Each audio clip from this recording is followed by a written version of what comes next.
IPL 2025లో భాగంగా లక్నోలోని Ekana stadium వేదికగా Lucknow RCB జట్ల మధ్య జరిగిన మ్యాచ్లో ఆర్సీబీ జట్టు 6 వికెట్ల తేడాతో అద్భుత విజయాన్ని నమోదు చేసి సంచలనం సృష్టించింది.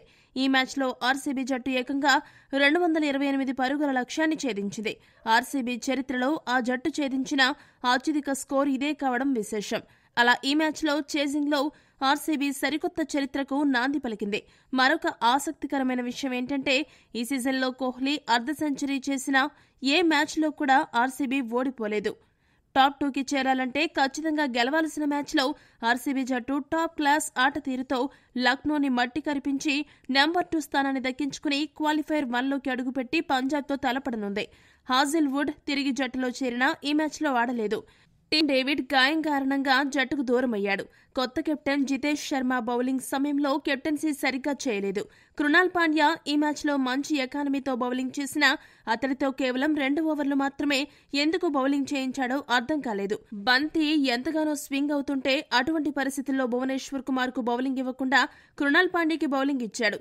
దీనికి తోడు లక్నో ఇన్నింగ్స్ 4వ ఓవర్లో మార్ష్ ను అవుట్ చేసే అవకాశాన్ని బెంగళూరు జట్టు జారవిడిచింది.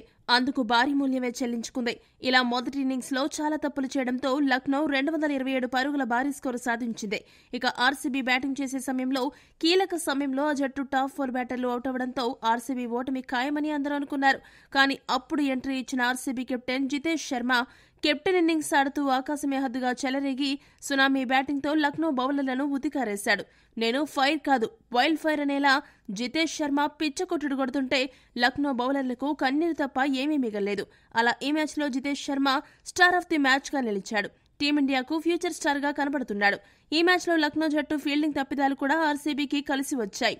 మిస్ ఫీల్డ్స్ చేయడం, రన్అవుట్లు మిస్ చేయడం లాంటి తప్పిదాలు లక్నో కొంప ముంచాయి. ఈ మ్యాచ్లో లక్నో జట్టు ఓడిన పంత్ సెంచరీ సెలబ్రేషన్ చాలా ప్రత్యేక ఆకర్షణగా నిలిచింది. ఈ సీజన్లో ఇప్పటివరకు పెద్దగా బ్యాటింగ్ చేయని పంత్ ఈ మ్యాచ్లో ఏకంగా సెంచరీ సాధించి అద్దరగొట్టాడు. దీంతో తనలో ఉన్న బాధను, ఒత్తిడిని, ఆక్రోశాన్ని అన్నిటినీ దిగమింగుతూ తన ఆనందాన్ని వ్యక్తం చేస్తూ సెంచరీ చేయగానే పంత్ ఎంతో ఆనందంతో మైదానంలో పల్టీ కొట్టిన తీరు మ్యాచ్కే హైలైట్గా నిలిచింది. కోట్ల మంది అభిమానుల మనసును తాకింది. ప్రస్తుతం అందుకు సంబంధించిన వీడియో సామాజిక మాధ్యమాల్లో వైరల్ గా మారింది. ఇక ఈ మ్యాచ్లో జితేష్ శర్మ అర్ధ సెంచరీ సాధించి మంచి స్వింగ్ లో ఉన్న సమయంలో దిగ్వేష్ రతి మన్కడింగ్ ద్వారా జితేష్ శర్మను అవుట్ చేయడానికి ప్రయత్నించాడు. అందుకోసం అప్పీల్ చేస్తే ఫీల్డ్ అంపైర్ థర్డ్ అంపైర్ కి రెఫర్ చేశాడు. క్రికెట్ నిబంధనల ప్రకారం బౌలింగ్ యాక్షన్ పూర్తయిన తర్వాత బ్యాటర్ క్రీజ్ దాటితే అవుట్ కాదు. ఆ నిబంధన ప్రకారం జితేష్ శర్మ నాట్అవుట్ గానే నిలిచాడు. కానీ థర్డ్ అంపైర్ నాట్అవుట్ అని చెప్పబోతున్న సమయంలో పంత్ మన్కడింగ్ అప్పీల్ను వెనక్కి తీసుకుంటున్నట్టు ప్రకటించాడు. దీంతో కామెంటేటర్లందరూ పంత్ స్పోర్ట్స్ మ్యాన్షిప్ చూపించాడంటూ ఆకాశాన్నిగెత్తారు. కొంతమంది క్రికెట్ అభిమానులు మాత్రం అసలు థర్డ్ అంపైర్కి రెఫర్ చేయకపోయి ఉంటే స్పోర్ట్స్ మ్యాన్షిప్ అవుతుంది, కానీ రెఫర్ చేసిన తర్వాత నాట్అవుట్ అని తెలిసి వెనక్కి తీసుకోవడం వల్ల దిగ్వేష్ రతి బకరా అయ్యాడంటూ సెటైర్లు విసురుతున్నారు. టాస్ గెలిచిన బెంగళూరు జట్టు మొదట బౌలింగ్ చేయాలని డిసైడ్ అయింది. బ్యాటింగ్ దిగిన లక్నో జట్టుకు ఓపెనర్లు మరీ అంత గొప్ప ఆరంభమైతే లభించలేదు.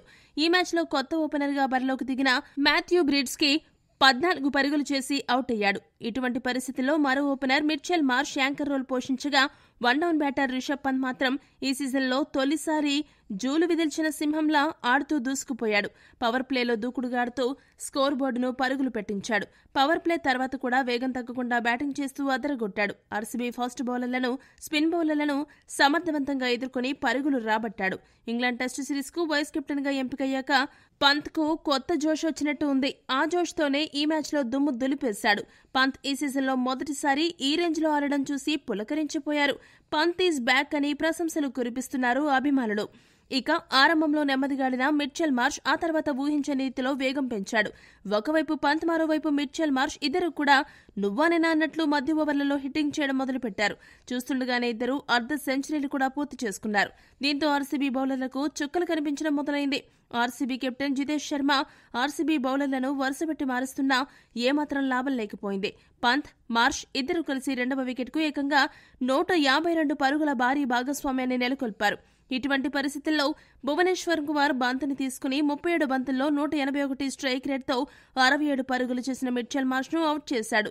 ఇదే క్రమంలో మిచెల్ మార్ష్ అరుదైన రికార్డును సొంతం చేసుకున్నాడు. మిచెల్ మార్ష్ ఈ సీజన్లో ఏకంగా 621 పరుగులు చేసి లక్నో తరపున ఒక సీజన్లో అత్యధిక పరుగులు చేసిన ఆటగాడిగా నిలిచాడు. మార్ష్ అవుట్ అయినా పంత్ మాత్రం తగ్గేదేలే అన్నట్టు బ్యాటింగ్ చేస్తూ సెంచరీ వైపు దూసుకెళ్లాడు. ఇదే క్రమంలో 54 బంతుల్లోనే సెంచరీ సాధించి అదరగొట్టాడు. దీంతో పాటు లక్నో తరపున అత్యంత వేగంగా సెంచరీ సాధించిన ఆటగాడిగా పంత్ నిలిచాడు. సెంచరీ సాధించాక పంత్ మరింత దూకుడుగా ఆడడం మొదలుపెట్టి దంచి కొట్టాడు. లక్నో ఇన్నింగ్స్ ముగిసే సమయానికి నికోలస్ పూరన్ 13 పరుగులు చేసి అవుట్ అవ్వగా రిషబ్ పంత్ 61 బంతుల్లో 193 స్ట్రైక్ రేట్తో 118 పరుగులు చేసి అజేయంగా నిలిచాడు. దీంతో లక్నో జట్టు 20 ఓవర్లు ముగిసే సమయానికి 3 వికెట్లు నష్టపోయి 227 పరుగులు చేయగలిగింది. బెంగళూరు బౌలర్లు ఈ రోజు మ్యాచ్లో దారుణమైన ప్రదర్శన చేశారు. నువాన్ తుషారా 1 వికెట్ పడగొట్టి 6.50 ఎకానమీతో బౌలింగ్ చేయగా కృణాల్ పాండ్యా వికెట్ దక్కించుకోకపోయినా కేవలం 7 ఎకానమీతో బౌలింగ్ చేశాడు. ఈ ఇద్దరు మినహా మిగతా బౌలర్లందరూ 10కి పైగా సగటుతో పరుగులు సమర్పించుకున్నారు. యష్ దయాల్ దాదాపు 15 సగటుతో బౌలింగ్ చేసి ఆర్సీబీ కొంప ముంచాడు. భువనేశ్వర్ కుమార్ 12 సగటుతో, సుయాష్ శర్మ 13 సగటుతో పరుగులు సమర్పించుకుని పూర్తిగా గాడి తప్పేలా బౌలింగ్ చేశారు. తీవ్రంగా నిరాశపరిచారు. 228 పరుగుల విజయలక్ష్యంతో బరిలోకి దిగిన ఆర్సీబీ జట్టుకు ఊహించని మెరుపు ఆరంభం లభించింది. కోహ్లీ, ఫిలిప్ సాల్ట్ ఇద్దరు కూడా 200కు పైగా స్ట్రైక్ రేట్తో బ్యాటింగ్ చేసి దుమ్ము దులిపేశారు.